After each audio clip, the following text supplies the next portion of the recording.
This episode of Planted is brought to you by Pax Labs. The Radio Misfits Podcast Network. Hello, everyone, and welcome to Planted with Sara Payan. I'm Sara Payan, your host. One of the things I love about this show is that cannabis gives us a reason to explore so many different worlds. Some weeks we're talking policy, other weeks it's medicine, culture, music, or history. And today we're talking about agriculture. I've spent the last few months traveling throughout Europe, speaking with researchers, policymakers, physicians, and cultivators. Everywhere I went, people were asking versions of the same question. What does the future of cannabis look like? Today's guests believe that the future starts with something surprisingly simple: healthy land.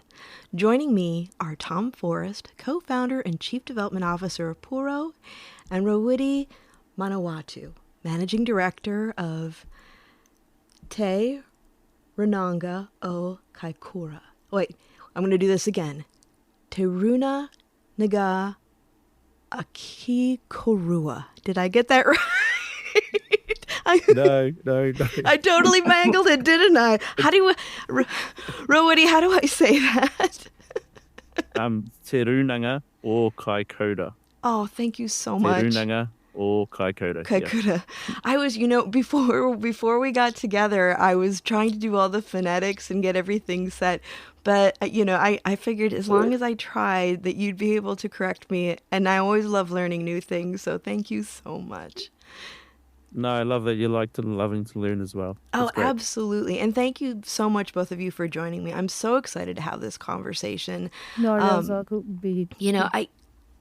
just looking at everything around the world, even like when I go into, farms in Humboldt County, one of the things that I love is that cultivation is such a personal thing. It's personality, it's ethos, it's everything. So whenever I go into a grow, I get to learn about what's important to people, how they're expressing their thoughts, their ethos, their personalities through their grow. And to be able to see these throughout the world is such a gift. So to be able to talk to you both about what you're doing in New Zealand is super, super exciting. I want to start at the beginning. So Tom, how did cannabis find you? Yeah, I guess I went to university, and obviously there was a cannabis culture at university, and that was always enjoyable. But I think the most profound moment for me was when my mother actually had some health challenges. Some of the medication that she was taking had horrendous side effects, and then seeing firsthand the benefits of her using cannabis for nausea relief and for appetite stimulation was really profound. So I was, it was so powerful to be able to spend time in the garden with my mum and see her get up off the couch and come outside into the sunshine. And that really changed my mindset around cannabis. It wasn't just something enjoyed in a university dorm room. It was something that actually had real benefit. And then I simultaneously fell in love with gardening and horticulture, and that really steered my life trajectory in a beautiful direction. Yeah, the horticulture part too is like so incredibly healing and therapeutic on its own, but it's amazing. For myself too, I was a precocious child. I enjoyed cannabis maybe a little earlier than I should have, but as an adult, I enjoyed it, but I didn't have my aha moment until I had cancer and got to see like how it is medicinally. And I think everybody who has their aha moment about plant medicine, not just cannabis, but plant medicine in general, it's an incredibly powerful thing. Rāwiri, how did this project find you? And how did you get involved with cultivation of cannabis? How did that pique your heart and mind? Well, kia ora, Sarah.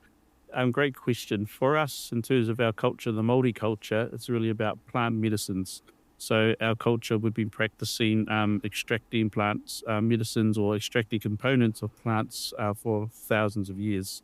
And so those plants that we're talking about could differ between a lot of different ones, but we've used them we've used them throughout time for different things like kai, which is food.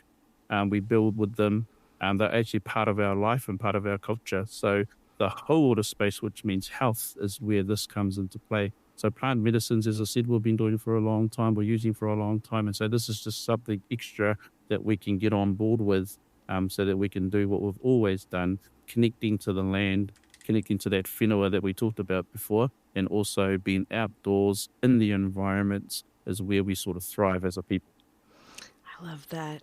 I love that. One thing I noticed when I was reading about both of your backgrounds is that neither of you seem to talk about cannabis first. You talk about the land, people, agriculture, community. That seems very intentional. Can you give me some thoughts around that? Well, I guess for me, it's not just about cannabis. Like, cannabis is a profoundly powerful plant and an incredible opportunity in terms of plant medicines. And I think we're only just scratching the surface of the benefits that it can offer society. But I guess cannabis is a gateway plant into good agriculture, sustainable farming, and appreciation for other plant medicines. There's so many conversations we have around the world where people learn about cannabis as a medicine and then look to beneficial mushrooms and fungi or other beneficial plants that they need to be incorporating into their lifestyles to really find that level of homeostasis. So, yeah, there's something special about where and how we grow cannabis. But the excitement for me is just embracing plant medicines as a first line, as opposed to traditional like pharmaceuticals taking their first line problem solving. So yeah, I think for me it's a gateway plant for other good plants. Yeah, and for us, I guess for us the land is the people, and the people is the land, which means that we believe that we're one and the same. So that's what sort of and so yeah, so being one and the same with the whole entire environment. So we've got the holistic view. So when we talk about people, we're talking about the land, and we're talking about the land, we're talking about people. And so being one and the same, that's all that holistic view means that we're all connected. So if what's good for the land is good for the people and vice versa. I love that. I mean, I think in this world, there are so many of us that are very separated from our bodies and the land. And I think that, I agree, cannabis is a very unique opportunity to get back in touch with yourself, to get into like the practice, Rāwiri, that is just second nature for you. For so many people, there's this gigantic disconnect, and it's an opportunity to be more cognizant of that. I know for myself, like getting to understand a little bit more about regenerative farming and the fact that with, the monoculture, with agriculture and just tilling and things like that, how we've killed the topsoil, and how they say that if we continue this way, we may only have 50 more harvest years. Doing this work in cannabis, I do believe, I agree with you. I think that showing by doing and seeing how that echoes out, kind of like a pebble in a pond, like we're doing it here, but it's more than this. It's bigger than us. It's bigger than just this. And it's a unique opportunity to be able to bring some healing and awareness back into the world that I think that a lot of us have really lost. And, Rāwiri, like your people have worked so hard to maintain, and it's an honor to be able to hear what you have to share about this. One thing I've been thinking about lately is, we spent years talking about cannabis almost exclusively as a product. So, whether it's THC percentages, packaging, branding, retail, all that fun stuff. But before any of it, it is agriculture. Do you think that, we've forgotten that? Because to me, it feels like we still kind of treat it like it's some radioactive other, and especially when we get into the packaging of cannabis and people seeing it more as a product rather than a plant, it seems like there's that disconnect as well. Tom, let's start with you. What are your thoughts around that?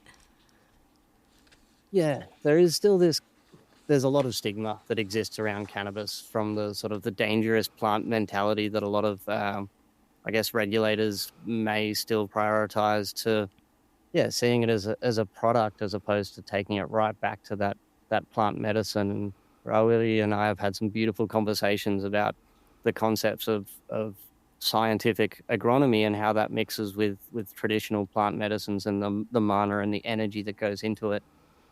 I think there's a really nice point that you made there, Sarah, about it being an example. And I think at Puro, we really tried to do that. So my family background's in cotton agriculture, and we were, as you say, destroying topsoils So when we started down in Kekarengu in Marlborough, New Zealand, we set out and we said, we're going to grow organically, we're going to grow regeneratively or beyond regeneratively. We're going to look after the soil, we're going to look after the environment and the people all simultaneously. And we're going to do that to a pharmaceutical standard. So we're going to grow a cannabis product that fits into that mold and goes into that pharmaceutical packaging, but is done in a way where we're looking after the land and the people. So we probably made it as difficult as possible for ourselves, growing BioGrow certified organic, doing it to GACP, Control Union accreditation standards, selling into strict pharmaceutical markets around the world. But it's a beautiful thing to walk the walk and do that as a demonstration. And it shows you can grow 70,000 plants, hundreds of tons of material organically, sustainably, regeneratively, but do it to a standard where it allows these medicine products to reach patients in a format that doctors and pharmacists are comfortable to prescribe and repeat prescribe. So scientifically, I think we've done something amazing there. And then starting these deep, profound conversations with Rāwiri, I realized we're actually just continuing, more traditional and I guess indigenous approaches to plant medicines. And I think we both get to learn from each other about what that means and what effect that has on our people in the future. Absolutely. And what we'd love to achieve is reconnecting people to the environment by sharing the story, because it comes down to, for us, as what we call Māori or life force. So our belief is that whatever's happening on that whenua or that piece of land is infused within the plants themselves. And so in terms of the environment that's growing in, we have the sun, we have the ocean, we have the wind, the mountainous ranges right behind them. So we have the snow. So the location is just as important for our plant medicines to grow, because then we believe that it's infused with all of that, plus the people that are working in these spaces as well. So for the last 1,000 years, as an example, we've had people occupy the place where it is. We've had people go through there and infuse their own Māori or life force into the area just by what they do in terms of activities. And now we're in a place where we can continue that on and share that with the world. And so we think it's a great thing. That's awesome. I'm trying to quantify all of these things to go, what's the sunlight spectrum? What's our unique UV profile that we're receiving? What's our percentage of organic matter? And how do we quantify the interactions with our humans and our team on the ground and our plants? And then we have these lighting where it's all cumulative, and that's what creates terroir. We have now this more powerful concept than terroir. It's not just a plant and a product and a place and a farmer. It's the energy over 1,000 years, and that really resonates with our team. So there's the complementary perspectives is something I don't think many cannabis growers give a lot of perspective to, but it arguably is the oldest tradition known to mankind, like growing cannabis with the sun, with the seasons, embracing the environment is a practice and a ritual that has been going on for thousands of years. And now we're taking that into a pharmaceutical realm and doing that with powerful partners like the iwi partners we have with Rāwiri. And so we get to learn about this powerful ritual and what it means for our local people. So it's exciting to try to quantify that and then understand it at a spiritual level as well. Yeah. Absolutely, because you got to sort of, if you close your eyes and think about it, you've got the seed right next to the farm. That sea spray is coming off the sea. Within the sea is all of the sea creatures. So that's what we believe, that whenua, that spirituality, that Māori, that life force is all going up there into the plant. And then behind the farm, there is the mountains and the mountains and the breeze that comes down from the mountains that's also infused in it as well. So it's all of these things that we, in terms of belief systems, that can actually be turned into scientific. Is actually scientific and can be quantified in a way.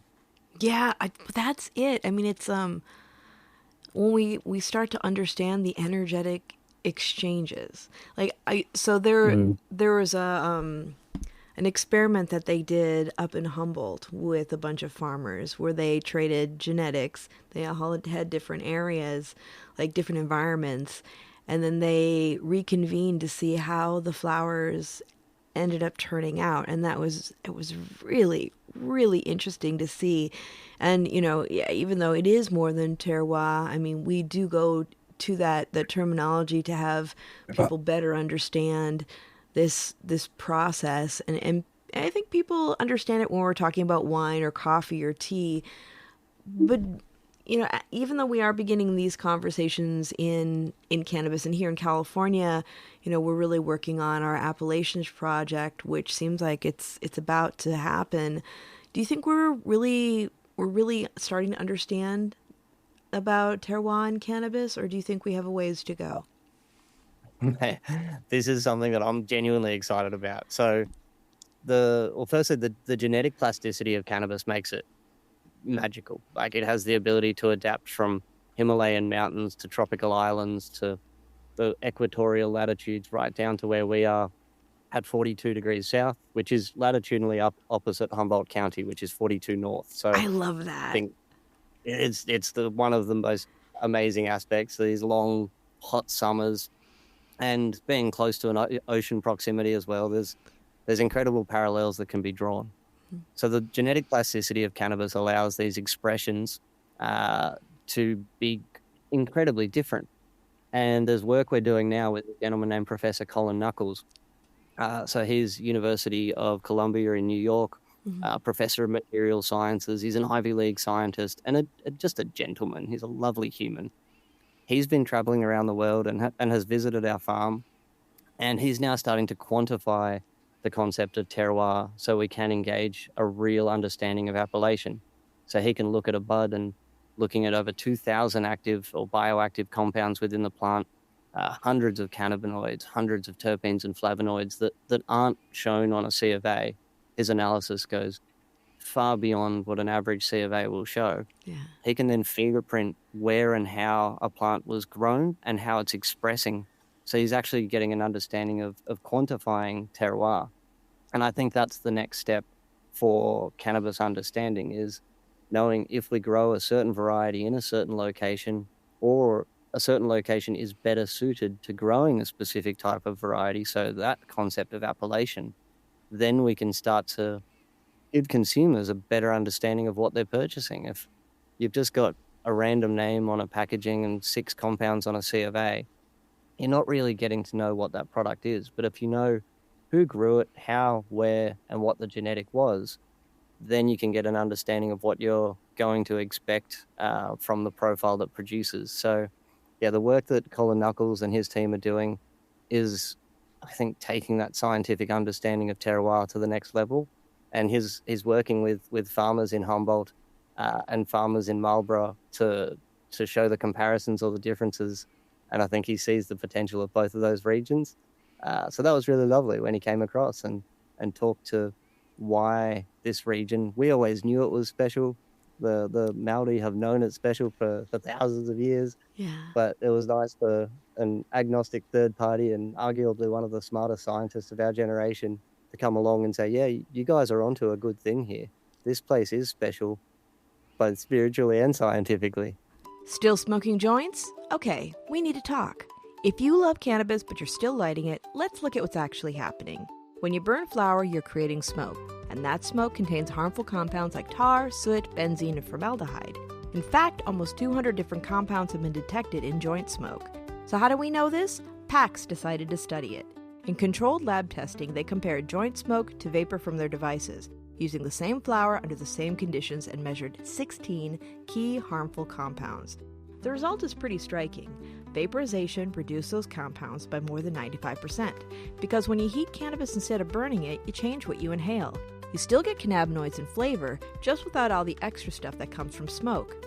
This isn't about judgment, it's about information. If you want to learn more, go to pax.com/science. PAX is setting higher standards so you can smoke less smoke. And for Planted listeners, get 20% off at pax.com with code PLANTED20.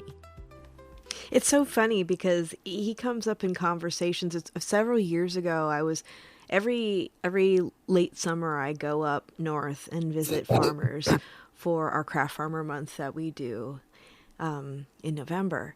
And his name came up when I was visiting some of my farmer friends, and they're like, "You really need to meet Colin. You really need to meet Colin." And I was like, "Okay, yes." And they had connected me.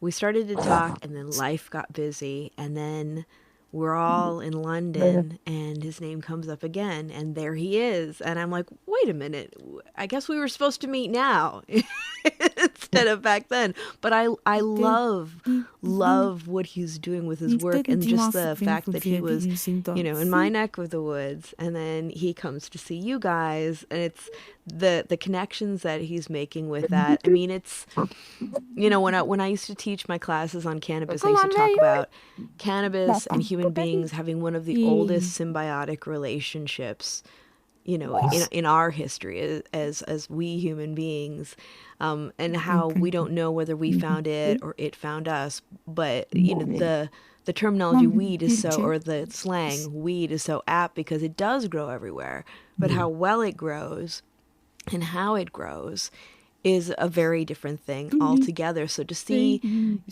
you connecting the dots collectively with Dr. Knuckles is just, it's very exciting. And I can't wait to hear more about what you guys are all doing together. Yeah, it's something that I like. I've been in this industry for longer than I'd like to admit. And spending the last few months with Colin around the world and having those conversations, it's reinvigorated my enthusiasm for what we're about to uncover with cannabis. Mm-hmm. And as you said, we've known this about wine for so long. We understand the concepts of terroir in wine, and if growing a certain variety on a certain aspect will produce a certain profile. Getting that understanding from a chemotype perspective, so how the plant's expressing cannabinoids and terpenes, is the first step. That then complements into the human resources, the knowledge and understanding that we can learn from wine as well. So when Colin came across, he brought, I think his name's Eric from Hogwash Farms. So he came and visited our farm. And then recently Colin was in Australia, and I took him out to visit a black market or legacy. I like to call him a heritage grower because he's done around 50 to 60 outdoor seasons. So probably one of the most experienced growers of cannabis that exist on the planet. And then we have this crossover and this skill exchange. So this knowledge exchange improves all growers. So my partner's a winemaker. She's followed the sun for a decade, traveling to Canada and Germany and learning from the best winemakers and the best viticulturalists. And we're just starting to see that in cannabis now. So some of our team goes over to the Northern Hemisphere and works in our winter. They follow the sun to the Northern Hemisphere summer. So I think scientifically we quantify the terroir, but then as an industry, sharing that knowledge and understanding of how to grow and how different plants express in different environments will make us all better growers, and ultimately down the line allow us to produce better medicines and better consumer products for the people. Yeah, I which agree. is great. Which is great about the whole entire concept. For us as a people, we have a belief system and we have our traditions, and a lot of it has been verified by science over the years, because everything that we do, it's just comes so naturally to us. And then when we come against others that don't have that belief systems, it's sort of the science there when it backs it up. It makes it really cool for us, So we get really excited when we say, "I told you so," or "That was the point we were trying to make." We just get it; just comes naturally. So it's just great. That's what I was saying. Yeah, it is.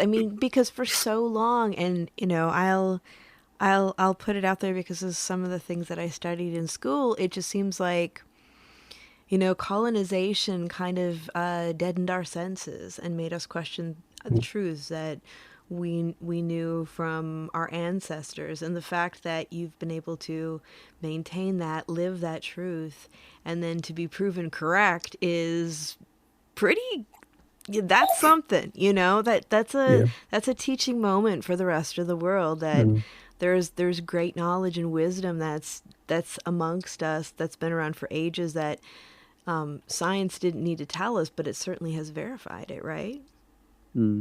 Yeah, it's great. I love that. Yeah. I love that. Yeah. And so when people hear sun grown, I think that sometimes they assume that mostly it's about sustainability, but when we're talking about it, especially like around terroir, we're talking about chemistry. So can you explain what's actually happening inside the plant under full spectrum sunlight that artificial light struggles to reproduce? Because, the caveat is, yes, I know some very talented indoor cultivators, but I will stick to my guns when I say that there is no such thing as a full spectrum light. Yeah, and I think I'll second that caveat. This is not wanting to throw shade at indoor growers. We love you, indoor growers. And there's a huge place for indoor cultivation. Puro runs an indoor research and breeding facility. So I'm not going to stand in my glass indoor house and throw rocks. There's a place for it, and it allows... However, what we have seen and what Colin's research and others have now been able to quantify is sun-grown cannabis and other plants produce profiles that can't be replicated with indoor artificial lighting and in controlled environments. So we see unique terpenes, we see less oxidized cannabinoids, we see better shelf life and stability. We see a profile that arguably has a better physiological effect.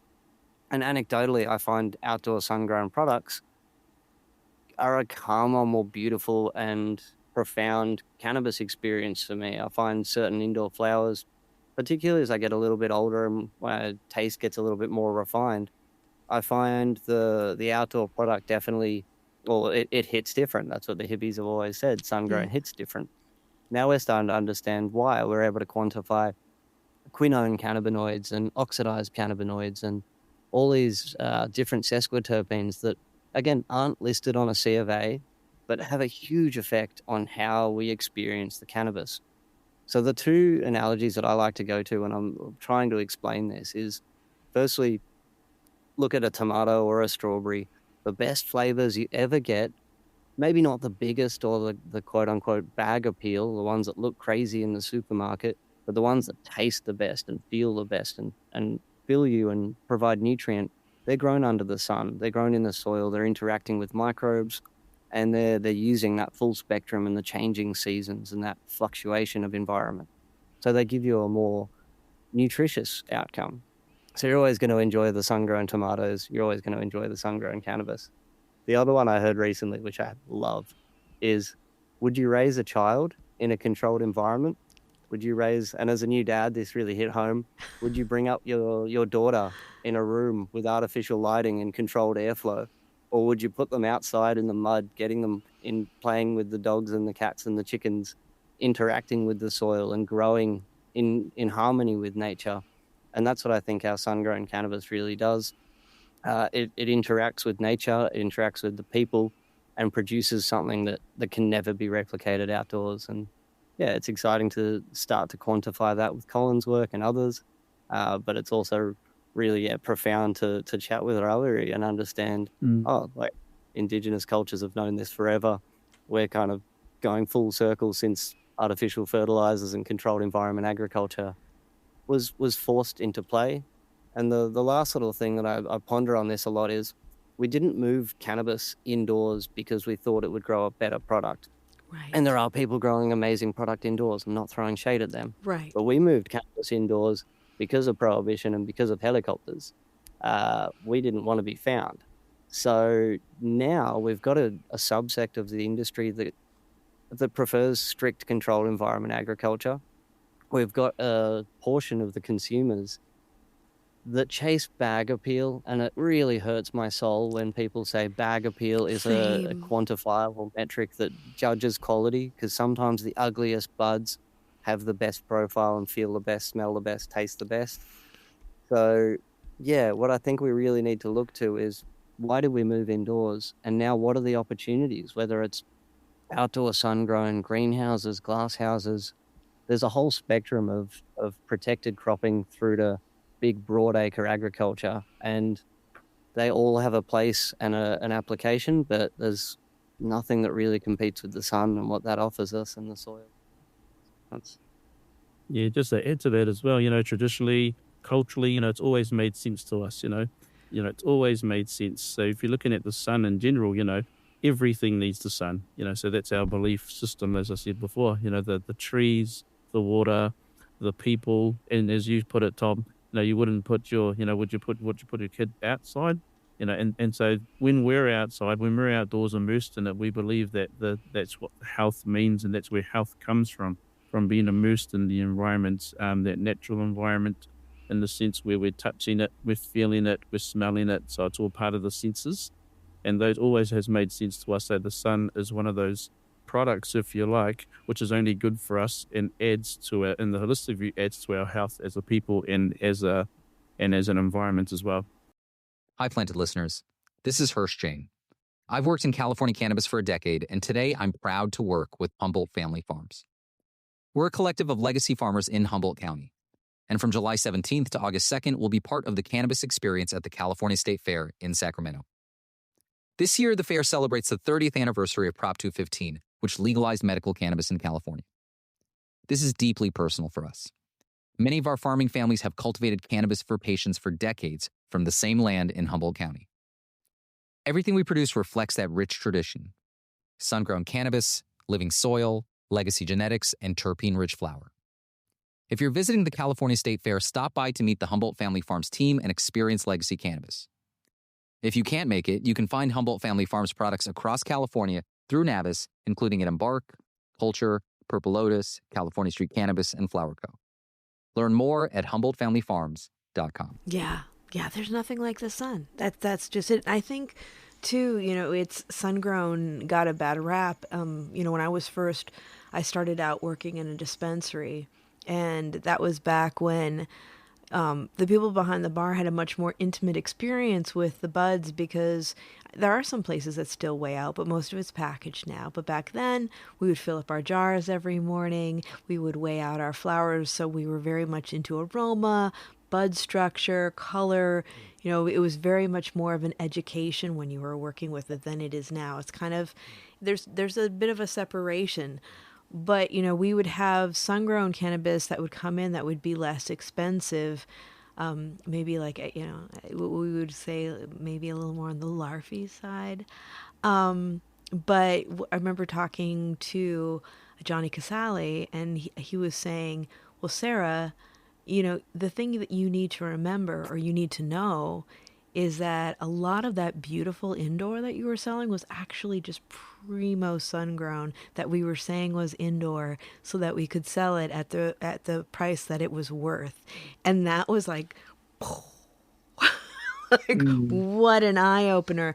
And the first time that I actually knowingly tried sun-grown cannabis that was very done with just amazing care, it just blew my mind. And that was like when my husband Jeff and I got together. He's a musician, so he smoked plenty of cannabis, but he didn't know a whole lot about it. So when I started bringing sun-grown home for him, now his whole thing is, when you meet him, he's like, indoor is, I only smoke sun-grown cannabis. I know that my body likes this. And I think that, having these conversations, like, indoor has its place. Yes, I'm going to go back to our friends who are listening, who are indoor cultivators. We respect and love you, but it's a different thing. It's just a very different thing, especially because when it is like, it's even different between whether you're doing it in a glass house or whether you're doing it out in the open, because there are those environmental issues that come in that help like broaden the expression of the plant. And I think that they all have their place. It's a fascinating conversation, but I love the fact that we're starting to get back into really talking about the value and the differentiation with sun-grown. And then how do we have those conversations with people who are coming from big pharma with a pharmaceutical mindset, where that means control, that means highly sterilized areas.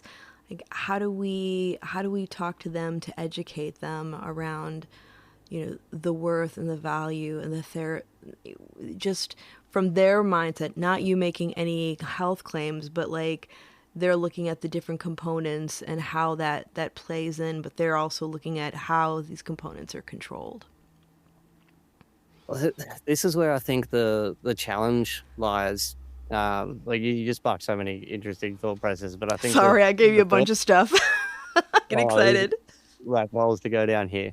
The first one I think comes from the customer, both B2B and customer in B2C, consumer patient, depending on where we are in the world, and the lack of education these customers have, right?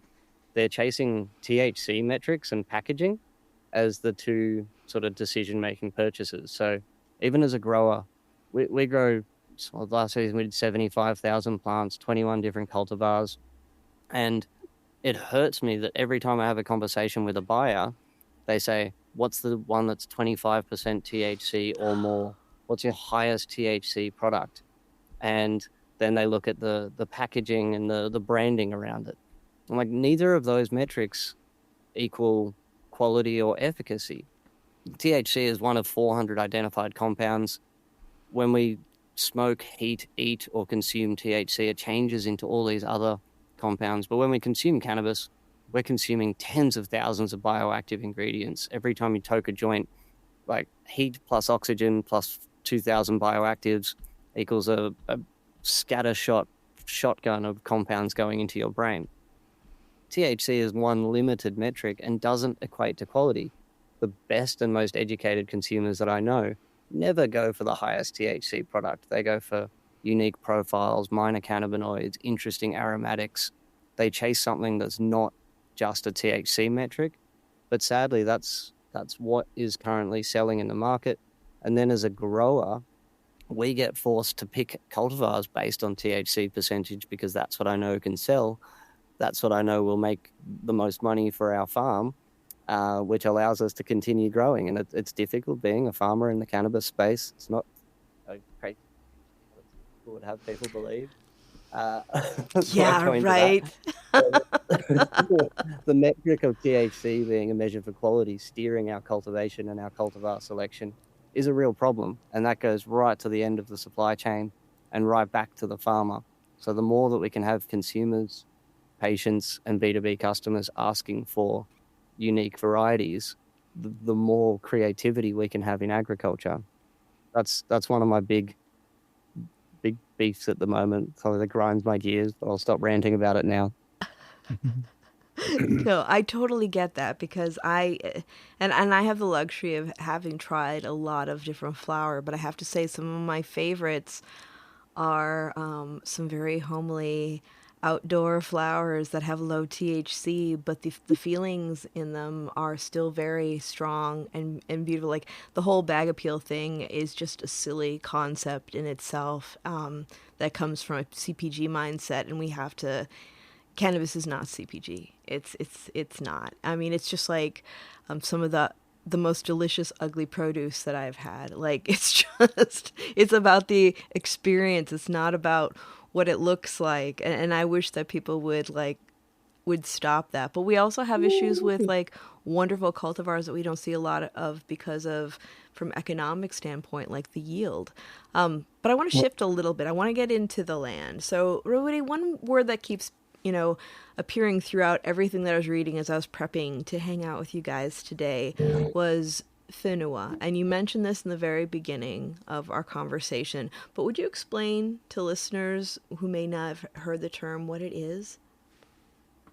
Yeah, Kampai. So, whenua does mean land, it means earth, but it's more of a concept than it is a physical thing. So the concept of land, which means, like in scientific terms, if you like, but it's minerals, all the compounds, everything that's imbued in the land itself is classified as whenua. So, you can look at a bit of grass, you can look at a bit of dirt, and you can say whenua, but for us, it's a concept word more than it is a physical word. I'm not too sure if I'm explaining it very well, but if you put your hand in a piece of land and you pull it out and you put it in your hand, you smell it, and if you taste it, it's something different. It's not actually something physical. It's got a spirit about it and it's got a life force about it. So the word whenua actually means it's holistically what is inside, what is outside, and what actually affects or is part of that piece of land right there that we're talking about. Would you say like it's like the essence? Yeah, absolutely, because we have a lot of concept words in the Māori language. So traditionally, we use words like atua. People would translate that as God, but it doesn't actually mean God. It means essence of something. So when you say whenua, you're talking about everything imbued within that piece of, let's call it dirt because that's what everyone sort of knows it to be. But it's more than that to us. Yeah, it's alive itself. I love that. I love that. I think in the United States, when we think about land, we just think about it as something that we own. It sounds like when you talk about land, it seems like it's more of a reciprocal thing. It's not about ownership. It's about stewardship and relationship. Absolutely. When if you look at the concept of just a human being, we all grow, we all live, we have water within us. It's the same thing as the land, as the whenua. So we see the whenua as a person as well. So we call that person papatuanuku. That's our concept of the person or the essence of the land itself. And it's the same with all the other, like the mountains. They're all a personality to us, and would more liken rivers to people than we would an actual river or a piece of water. Same as the whenua. It's like a person for us. I love that. I think some of us who may have grown up in areas that are more rural can understand that better. I think that there's a disconnect for those of us who may have grown up in more of a city environment, because I know I came from Lake Superior, so I grew up in a small college town on Lake Superior that's basically in the middle of a gigantic national forest. So we were like not quite as in touch, I think, as you are, but there was definitely a feeling about the essence and the spirit of where we were. And the lake, she is her own entity. We don't mess with her. Mother Superior. But like moving to San Francisco after college, I know for me it was a very strange, stifling thing to not have a direct connection to like that essence or spirit. I mean, Golden Gate Park is a beautiful place, but it's also surrounded by a lot of concrete. It's interesting because for us as well, that everyone ends up going back to the whenua in the end, no matter where you are in the world. Mm-hmm. So, when people pass away, we usually bury them back into the land. That's our tradition across the world. As far as I know, that everyone goes back to the whenua. Yeah. Yeah, I love that. Yeah, I haven't started ejecting them into space just yet, but then we'll... I don't want to go into space. Definitely in amongst the mushrooms, the fungi, and some trees. That's where it's a nice spot to end. But it's something that Rāwiri and I have chatted about like deep into the night, and it's not to trivialize the concepts, because these are things that science can't explain that are very, very profound. And there's metrics that science may never be able to quantify. Well, one conversation that I thoroughly enjoyed quite late in a London evening was there's just all of these energetic transfers and this energy that Rāwiri describes. There's this concept of mana, of energy, and there's a Māori greeting, a hongi, where you exchange energy and life force as you touch forehead and nose with someone as you greet them. And it's a beautiful thing. So it's really quite personal. And I started looking at that. And I'm like, hang on, a lot of these concepts also tie back into microbiology. So looking at exchanging bacteria and fungi, when we exchange breath, as Paul Stamets said, we inoculate each other. And as we know, our bacteria are our personality, are our energy, and steer who we are as humans and all other beings. And it steers how our soil interacts with our plants. So you can tie a lot of these spiritual indigenous concepts back into science with the research that guys like Paul Stamets is doing, because there is this idea of, hang on, maybe mana is also an understanding of microbiology. We look at our fields, our soil is incredible. We have worms. It's this like chocolate cake, crumbly texture. It's the perfect soil profile. But then I think about the energy that Rāwiri talks of, thousands of years of breath and sweat and people and leaf fall and that organic material contributing to the bacteria and the fungi, and that contributing to the energy of the plant. So there's this, I guess, undeniable tie between what we're learning about microbiology and how that can translate to energy.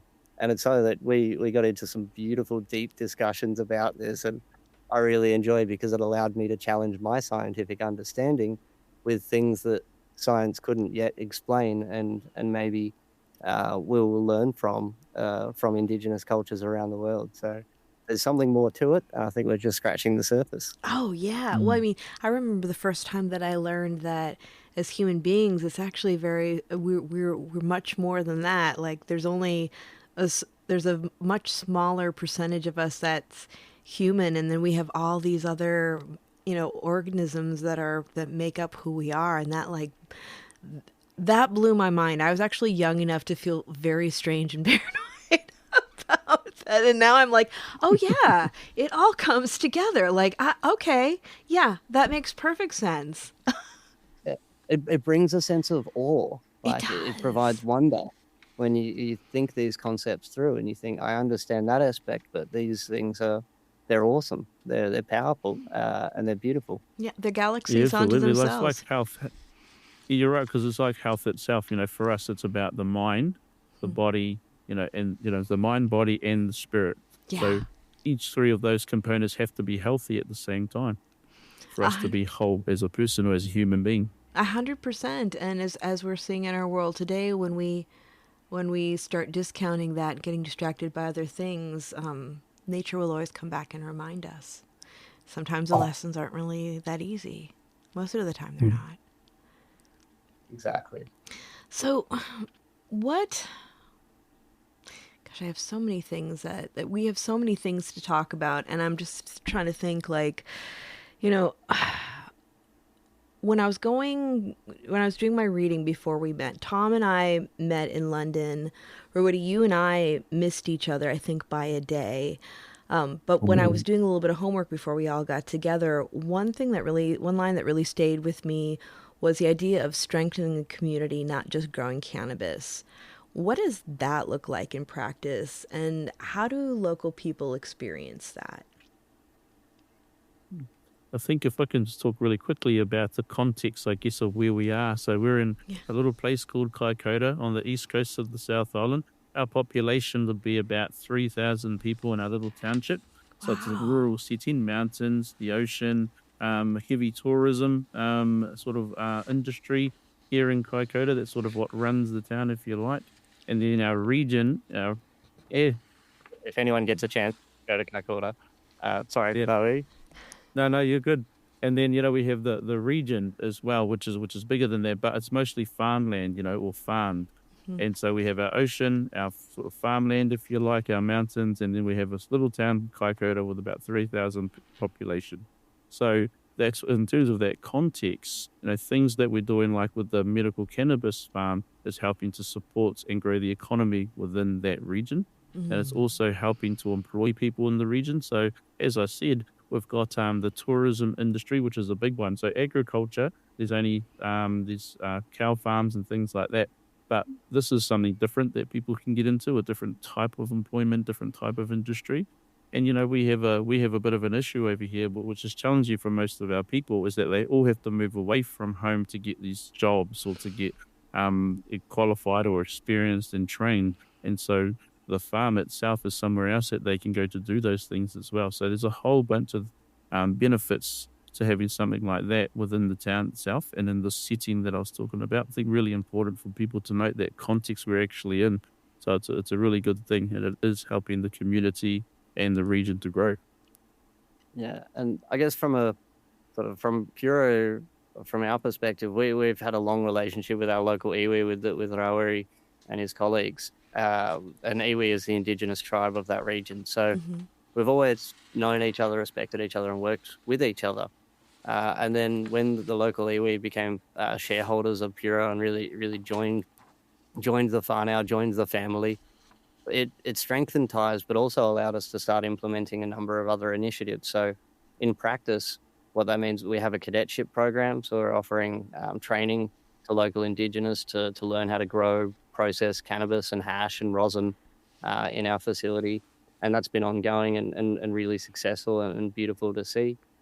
Where we're looking to implement our contract growing model, so having off-site farms producing, which allows us to do other beautiful sun-grown products and a little bit of risk mitigation as well. If you're in agriculture, you understand that the seasons are beautiful, but there is a risk to outdoor agriculture. So contract growing in the region allows us to mitigate some of those risks. So commercially, it makes a lot of sense. But then from a community aspect, it's just really lovely to bring the family in and then see what that offers, both as an economic stimulus, but also as a skills and knowledge exchange. Yeah, absolutely. Well, and do you find that it's brought more people interested in agriculture, I'm assuming? Because one of the things that, we've seen is with traditional agriculture, at least here in the United States, more and more farms, especially when they're generational, younger generations weren't as interested in agriculture. But now with cannabis here in the States, there are more people interested in agriculture. Well, I mean, I always joke that it's like one of the rare times in our history that, supply chain management actually sounds downright sexy to some people. So, I mean, it's to have something to engage hearts and minds. It makes farming cool again. Me personally, that journey was, I got into studying production horticulture, hydroponics, and plant biology for my love of cannabis. And then I suddenly got really excited growing garlic and radishes and other plants and feijoas and all of these other fruit trees with cannabis as the fundamental understanding. When I studied horticulture, there was 11 of us in that class. We were at a precision glass house that was super high-tech agriculture. 4 of us in that course were there to learn how to get into the cannabis space with qualifications and learn. And the ones that finished the course, there was 5 of us, and 4 of them were the cannabis people. So it definitely brings gardening back to the forefront because it's a beautiful practice. It's a therapeutic hobby. At the end of it, you have cannabis, which is lovely. So I think, for me to see the enthusiasm that our cannabis farm brings to young people, where agriculture was the most amazing thing in society when we modernized agriculture, the landowners were successful. Then it became really uncool, and sort of agriculture and farmers really struggled, and are to this day are really struggling. And cannabis is kind of giving a little bit of a resurgence back to, hey, this is an industry you can get into. It's new and exciting. It's beautiful to work with your hands under the sun, and I think that's it's a cannabis being a gateway plant to good gardening and good farming. Exciting. Yeah, and getting us back. And as a to nature. tribe, we've got about as a tribe, we've got about 85,000 members of our tribe here in the South Island, in the Ngaitahu iwi. And we've had our leadership, iwi leadership people come in from all over the South Island to come and visit the farm as well. And so there is a real excitement around this sort of industry for our iwi too, because one thing that it does, or what it has proven to do, is reconnect us with that whenua that we talked about before. And that's something that we really connect in with. And so with the tribal leaders coming to Kaikoura not so long ago, we took them up to the farm so they could experience it for themselves just before harvest. And everyone walked away, with a bit of education around what we're doing, why we're doing it. And they also went away with a bit of some excitement around what the possibilities of it might look like in their regions, because our tribe is broken up into 18 different regions, and our region here in Kaikoura, we've got our farm. And so some people are interested in what that might look like in their own as well. So we're quite excited about that too. That's awesome. Yeah, it is something that we, unlike certain other farms around the world in the cannabis space, we don't have a secret sauce mentality. We've had thousands of people through our farm gate. We've had tours for the local community, the local elderly, the local Indigenous. We've had school groups come through. If you jump on puro.co.nz, you can see videos showing our processes from seed germination through to harvest, through to extraction. We want to talk about the way that we grow and how we do it, because we think that, we have that rising tide mentality. The better that we do, the better that knowledge exchange that exists, the better that the cannabis community will benefit. I encourage anyone, if you're interested, contact us, jump on our social media. We're really happy to talk about it and share these things, because we're proud of what we've done so far, and we're happy to tell that story. That's awesome. And we appreciate people like you, Sarah, giving us the chance to tell that story to a wider audience. Oh, absolutely. I always like to say conversations normalization. Like, the conversations that we have are so important, but also there's nothing like the first time that you walk into somebody's cannabis garden and their grow. Like the energy that comes out of that is something that can't be explained. So the fact that you're opening that up and having people experience that is such a gift in itself. We hosted a lunch last season in February. It was like when the fields are at their prime. You've got 75,000 plants really starting to hit their stride and starting to flower. And we had a lunch with guests, special customers, partners, doctors, scientists, and everyone came out and ate a meal in amongst the rows. And it was a really, really beautiful day. I had 2 people come up to me afterwards, not under the influence of any drugs or alcohol, both high-level, I guess, cannabis executives, like very serious people. And they both came up to me individually and said, I had a spiritually profound experience on your farm. Something happened there that I cannot explain, that I'll remember for the rest of my life. And I'm getting chills just thinking about it, because those 2 conversations show that, yeah, there's something special about what we're doing. And it's just so fucking awesome to share that with the world. Yeah. I can't even imagine what that must feel like to hear that with the work that you're all doing. I mean, one of my favorite things about the story is that, you know, you really have a partnership here. Tom, what's something that Rāwiri taught you that changed the way you think about agriculture? This episode is brought to you by Fat Nugs Magazine, a global perspective of cannabis and stoner culture as a bridge to the rest of the world. Right now, you can join Fat Nugs Magazine, Beard Bros Farms, Freedom Grow, and Jailed for Weed in the upcoming Prisoners Edition and help spotlight current and past cannabis prisoners and their stories, because no one should be in jail for a plant. Find Fat Nugs Magazine's beautiful print copies at your local dispensary, fatnugsmag.com, and on socials. Cannabis culture welcomes us all. I guess it was the holistic view that it's not what you're doing in one season. It's not what you're doing in 1 week, which fertilizers you're applying, which soil ameliorations you're looking to use. It's this way bigger picture that it's the culmination of 1,000 years of agriculture and human interaction with the land that it allows us to grow the plants that we grow. We have like unique sunshine in Marlborough. There's, for better or worse, there's a hole in the ozone layer that floats up from Antarctica. So we get this crazy UV light, which means our cannabis expresses differently. It's Wow. or humans' problems, but also it makes an interesting expression of terroir. We have this beautiful soil, but no one of these attributes is individually as amazing as the culmination of the long-term energy of the whenua. That I think that big picture landscape, or that lens, really blew my mind, and I guess kept me up at night really thinking and smiling about what we do there and why that is special. I love that. Rāwiri, what's something that Tom taught you that surprised you? Tom's knowledge of, just of the plants themselves.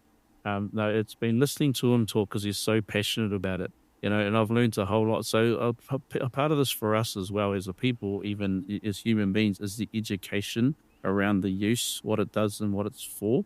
But having the insight from Tom in terms of all the scientific terminologies and everything that it actually does. And he just talked about 200 components, or, all those words that he uses, we wouldn't have known anything like that. But what it does for us is it reinforces that narrative around all of these things coming together, being embedded in those plants, that we can actually share with ourselves, but also with the world too.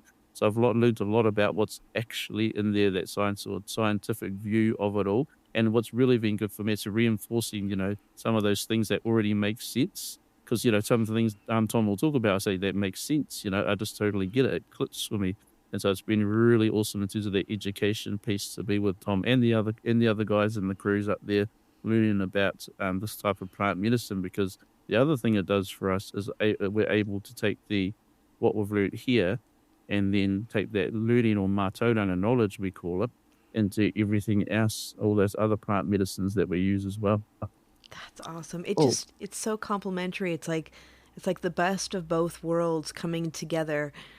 Was there a moment where each of you realized, you had that aha moment, like, this is really going to work? I I definitely know there's been a few, but one thing that really stood out to me that I think I'll hold forever was we got to spend the day with the local iwi, with Rāwiri and a bunch of the Kakota colleagues. We went to the marae, which is a sacred place, beautiful, one of the most just architecturally and artistically mind-blowing places, although Rāwiri wouldn't let me take photos. But there, you can Google, there's some photos of the King of England in that temple. They're the only published photos inside the marae. Wow. So we've got a bit of beef here because he was allowed to take photos, but I wasn't. And it just says, you are special to me, Tom. You are special to me. I just want to say that. No, I bet you said that to the king as well, bro.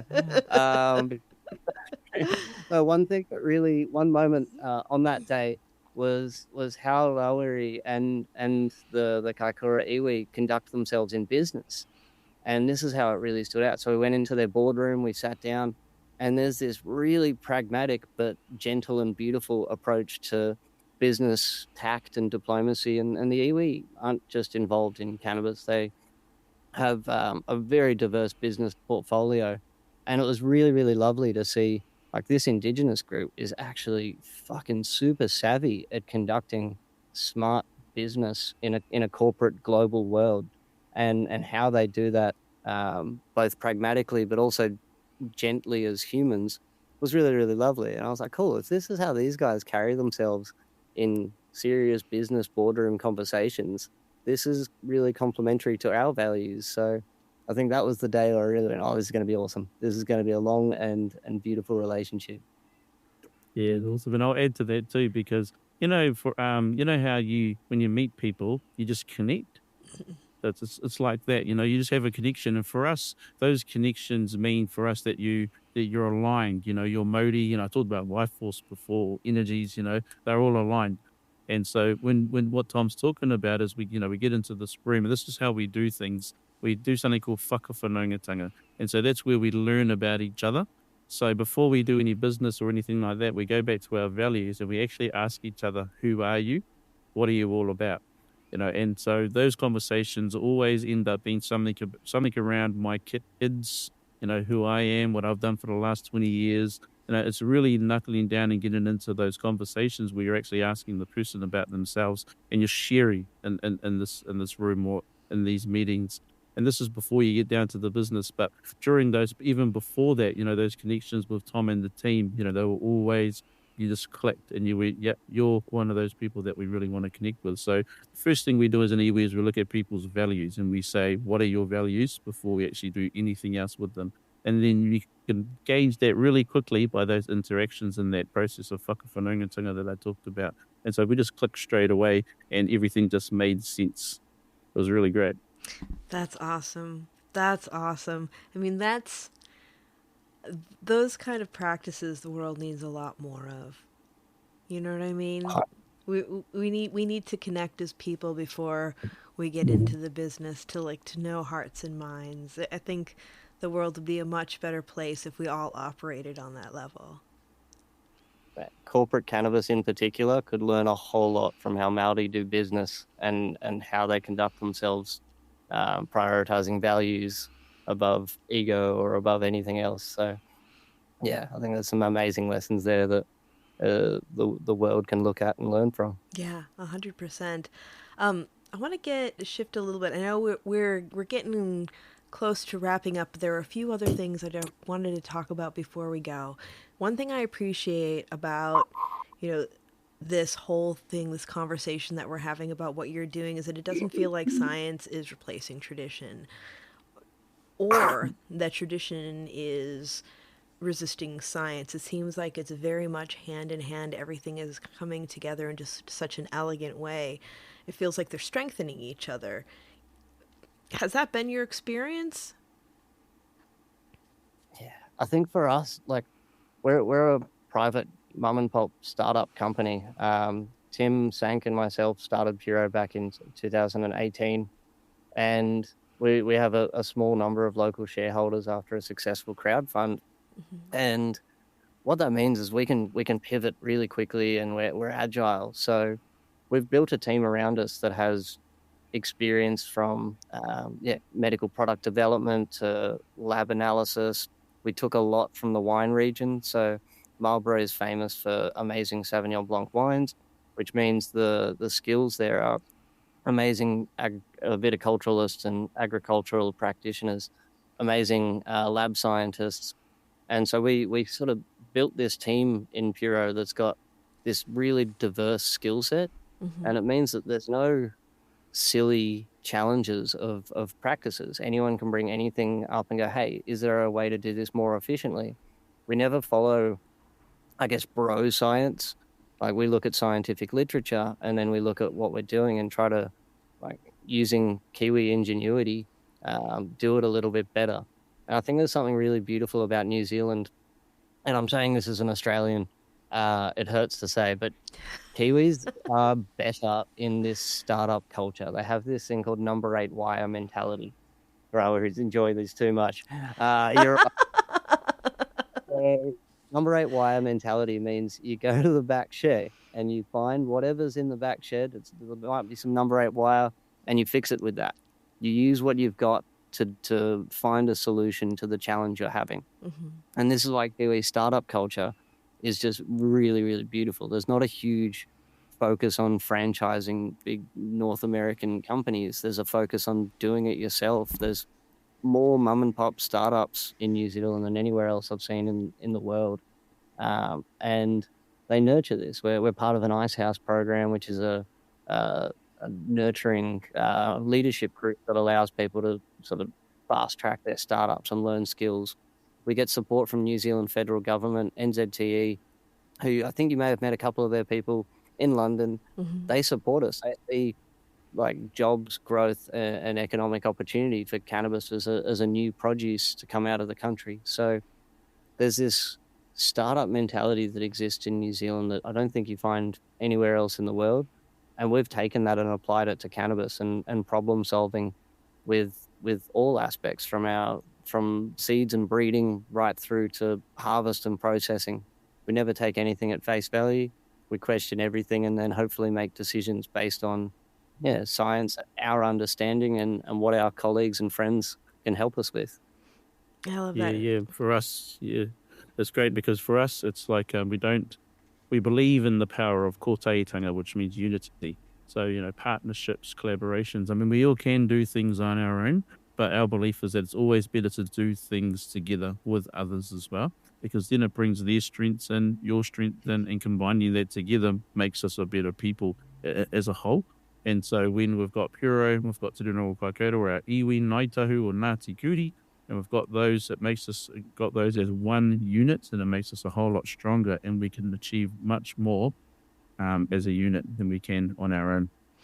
It's been great so far, so good. That's awesome. It sounds like it's kind of going back to our conversation about that the richness of the energetic exchange that travels throughout the world with everything, whether we're with plants, with one another, that communing that just makes such an incredible difference. I wanted to ask you if you can think of a moment where modern agricultural science confirmed something that indigenous knowledge had understood for generations. I know we talked a little bit about that in the beginning, but what was one thing that really, really struck you? I think if I did I was just going to say for us, we sort of have more of a that makes sense to us, and more of a like I said before, Tom, everything that he talks about makes a lot of sense to us in terms of what's inside the plant, what it does, etc. But for me, there's been a lot of aha moments in terms of, oh yes, of course, and it's been a lot of times when we've been able to listen to the kōrero or Tom speak about certain things and the rest of the team, where I know that sort of reinforces our belief systems and what we already think is true anyway. And so it's been really good to sit there, listen, and to also connect with some of those conversations that we've had and connect with some of the things that they've been telling us about, just in that whole view around the science and the whole views and context around what we do and why we do, etc. It's just really good that we can sit there and say we knew we knew about these things, but we never were able to quantify them. Or it's even better hearing it from a different perspective, and it means the same thing for us. That's awesome. That's awesome. Tom, what was something that kind of blew you away when you started doing the work together? I think it's really starting to quantify and prove what we've been saying for a while about the ideas between, I hate the term, but living soil is this huge trend in cannabis. Yeah. And we're kind of like, oh, of course that makes sense, that if you're working with soil and microbes and natural minerals, the plant's going to express itself a little bit better. And I think we've been saying that for a long time, but now starting to quantify those metrics and seeing, particularly back to Colin Knuckles' research, that there's profiles that can't be replicated with synthetic fertilizer. There's something really powerful about that. It's nice to say, hey, yeah, we've actually turned back the clock. Like it was, I think it was about in the 1930s when they first synthesized ammonia into nitrate and came along to the farmers and said, here's this bag of fertilizer, use this, it's easier. And then, Justus von Liebig, the grandfather of chemical agriculture, who himself was an actual huge proponent for organic agriculture, even to the point where when he was buried, he requested that his body be lined with biochar to build his own organic profile in the garden. So Justus von Liebig, father of chemical agriculture, actually supports organic growing. And then for about 100 years, we had chemical agriculture taking over. But there was always this little concept, like maybe if we work with Mother Nature, instead of trying to take shortcuts, we can actually do something a little bit better. And now seeing that on a lab analysis from a New York University professor, it's just like, oh, fuck yeah, cool. Yeah, like I was saying, we get to say, I told you so. Yeah. That's it. It's like, and you thought we were hippies. We know what we're talking about. Hippies were always solid. That's it. Sun-grown hits different. There's a lot to that statement, and starting to bring that to life and seeing that in patient outcomes is powerful. That's a profound one, is going, oh, actually, sun-grown makes better medicine. Sun-grown makes more comfortable cannabis therapy. Like there's a lot that we can talk to without going into specific products or claims. There's a lot that sun-grown medicine offers the world that I don't think we can replicate. And that's, sun-grown, organic, in soil, with the microbes and the fungi all working synergistically to do something beautiful. Are you looking for a lasting, meaningful way to connect with your audience and highlight your brand? Well, listen up, because Planted with Sara Payan is taking on new sponsors. Here's a powerful stat. 20% of listeners are more likely to support brands they hear about on a trusted podcast. And 60% actually look up that product after hearing about it. That's the power of podcasting. Planted with Sara Payan has a unique draw. With remarkable guests, we attract and engage audience that spans all sides of the cannabis spectrum. Picture your message reaching these listeners time and again. Podcast ads are evergreen, meaning your brand stays relevant as new audiences discover and binge past episodes. It's a long-term investment that keeps on giving. If you're looking for a targeted, passionate audience with lasting impact, the right listeners are here waiting to meet your brand. Visit plantedwithsara.com to get a copy of our sponsorship deck today. Yeah, well, I feel like, we're starting to have so many more conversations about that. And with researchers like Dr. Knuckles getting involved, I feel like there's going to be more information to share around that too. So very soon you'll be able to have those conversations and be like, no, I'm not, I've got the white paper. It's here. Like, let's talk about it, because I think in so many ways, it's like we have to be very careful about the conversations that we're having. When we all get together, we get really deep, and we don't have to worry so much about somebody going, you're going to make claims or this or that. And it's like, we just kind of geek out. But then somebody comes in and says, well, there's not enough research yet, so we can't talk about it. Like, we want to make sure that we're being very careful. I mean, I also am a proponent of the fact that, like, we have to have a balanced conversation around it too, because it does a lot of good. but you can have a bad relationship with it. There are things that happen, like here in California, we're dealing with, people using pesticides and things that they shouldn't, and our testing we're still working that out. And so there are things that we need to be careful about as well. But I'm just so excited to like have these conversations that are so rooted deeply in care for the earth and really being cognizant of that. And as we were talking about in the beginning of the episode, how that travels beyond cannabis.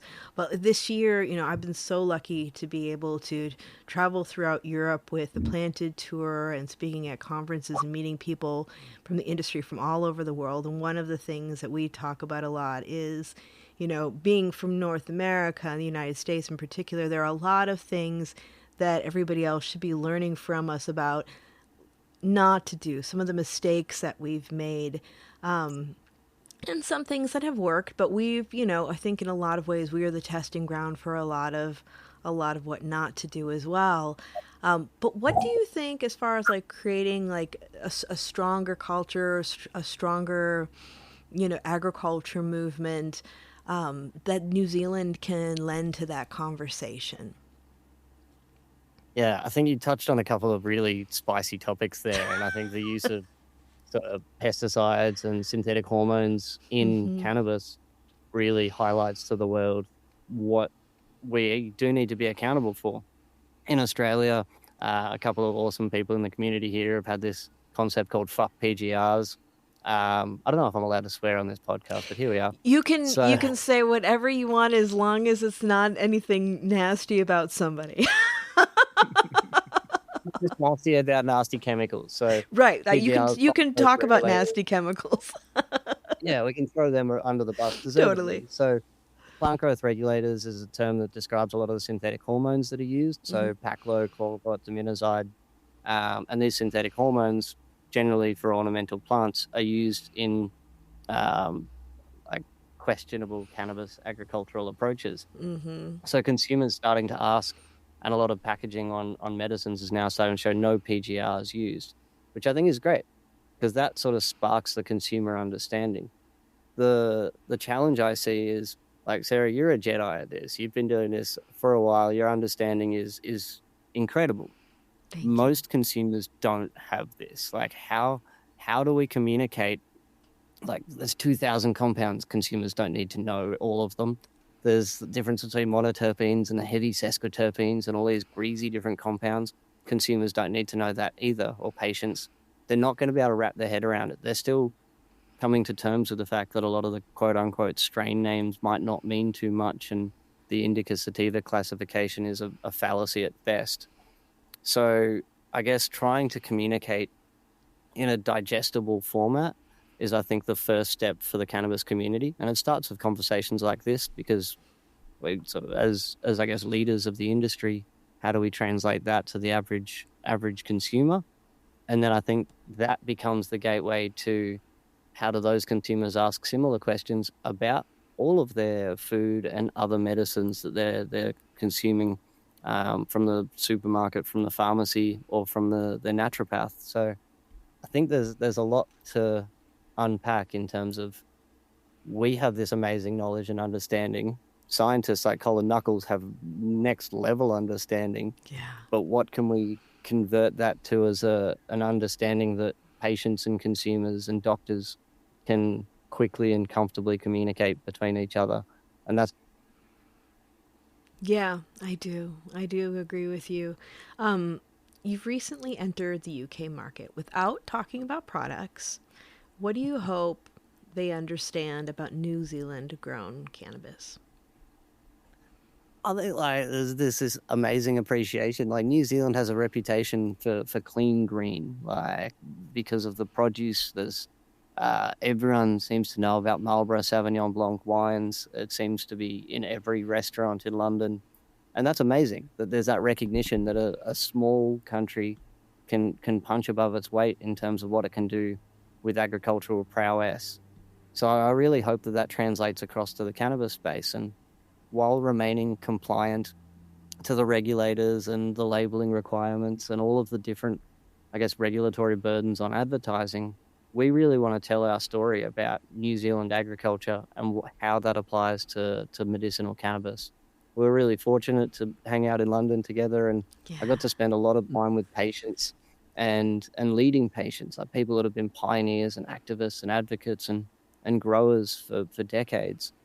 And it was really, really powerful that they appreciated hearing our story. They appreciated our approach to agriculture, like who we'd partnered with and who we work with. There was, I guess, a nice openness to hearing like what can New Zealand bring to the cannabis world. And I think it's only just the beginning. There's a hugely educated patient base there, and I think the potential for the UK industry to grow and expand with novel products, with a wider range, with a better understanding of which medicines are best suited for them, that's only just begun. Yeah, it has, and it's very nuanced. And I think a big part of that is creating that container for safe experimentation and the access to knowledge so that people can learn. Because, we want to make sure people have the best experience, the best outcomes possible. So we have to set them up for success. But I think also part of that is having the conversation. And this goes back to cannabis getting us curious about other things. Even though we create our own endogenous cannabinoids, not all of us tolerate phytocannabinoids, and that's okay. That can get people interested in things like adaptogens or other sorts of herbs. And then we also have those conversations about, great, now you're interested in herbs, but remember that conversation we were having about cannabis and knowing where it's grown and what it's grown with, and is it tested? These same things go for the herbs that we're buying, at your herbalist or, your natural health practitioner. Like, ask questions, be your own advocate. I'm going to ask you one last question. I'm going to ask you separately. But if somebody visits your farm 20 years from now, what do you hope they notice first? And what do you hope that they feel? 20 years from now, cannabis industry is like dog years, right? In 1 year. So it's going to be like 300 years from now, Tom. I like to think we'll have really dialed our approach to sustainability. We're always striving for improvements on our processes, from our breeding program to our consumables. There's always room for improvement, right? Like, we don't pretend we're perfect, but I do think every year we make subtle changes to strive to get that perfect season. So I think in 300 years, in 20 years, we will ideally be in a place where we've really figured out how to grow in a way that's perfectly positive for the land around us, looks after the people that are involved. Within 20 years, I'd say there's going to be incredible machine learning that offers solutions from cultivation to field treatment. We're already starting trials with drones for cover crop applications, for seeding beneficial cover crops in winter, for inoculations and things. We're trialing autonomous tractors without drivers, and there's a real big robot community in New Zealand. Okay, fun fact that not many of your listeners will know. Guess the top 3 countries launching rockets into space. What? I'm assuming New Zealand's one of them, but I wouldn't have known that. Third in the world for number of rockets launched into space. Really? New Zealand's space program outcompetes almost everyone else. I think it's America, Russia, and then New Zealand and China are equal third. Wow, I had no idea. So there is the tech community in New Zealand is sensational. So we're looking at we have trialed a whole bunch of AI-powered robot tractors and all this autonomous equipment. So in 20 years, I hope Rāwiri and I are sitting on the beach drinking a chili margarita with a nanoparticulate cannabinoid mouth spray safely brought from a local dispensary, and the robots are looking after the plants up the hill, and we're just hanging out and chatting with the whales. I love that. Okay, that's where my mind got to eventually there. All right, Rāwiri, your turn. Yeah, I think really for us, in 20 years' time, we want to see that the environment's still the same or in a better condition. same as the whenua, still the same in a better condition as well.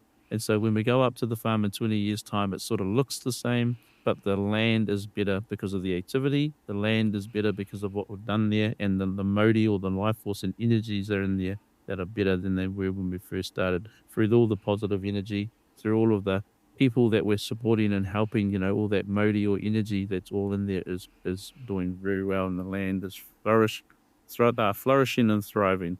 That would be the perfect outcome for us in terms of the whenua. I love that. In 20 years' That's time, all right. I hope that I'm having a margarita with both of you, watching the whales, taking in all that beautiful energy. I'll tell you. But you'll have to come over well before 20 years. Let's get you Yes. this summer. I would love Come and that. hang out. Absolutely. I would love that. It's actually, New Zealand's one of those places that's always been on my bucket list. And I have a dear friend who lived in Christchurch for many years before he moved back to our hometown. And he says that it just felt like home. And he still We'll thinks host fond you. of We'll it. host you. I would love that. I would love that.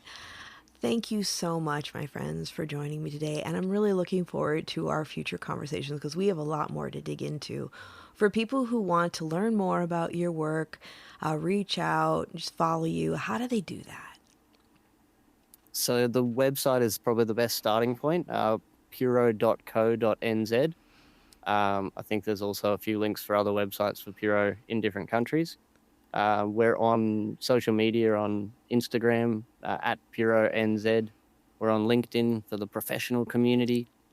But I'd say that's the best place to start. Jump on our website, check out our blog, give us a follow on Instagram, and send us a message. We love hearing from the community. We love hearing from passionate cannabis people, hash and rosin community. So yeah, reach out anytime, flick us a communication. It'll come through to myself or one of our awesome team, and we'd always love a chat. Awesome. Well, until next time, thanks again. Thanks, Sarah. And everyone, remember, if you like listening, please give us a review, share it with a friend. Let us know what your favorite episodes are. And if you'd like to stay in touch over social media, we are Planted with Sara Payan on Facebook and Planted with Sara on Instagram and Twitter. You can also go to our website, www.plantedwithsara.com, or listen to us on our parent network, Radio Misfits Network, where there are other great podcasts, like one of my favorites, the Winemakers Podcast. So check it out. You can listen to Planted wherever you listen to your favorite podcast, whether that's Pandora, Spotify, Amazon, Google, Apple, Stitcher, TuneIn. We are there. So join us, and until next time, stay curious, stay safe, and remember, it's a wild world out there. Be good to one another. Until next time, take care.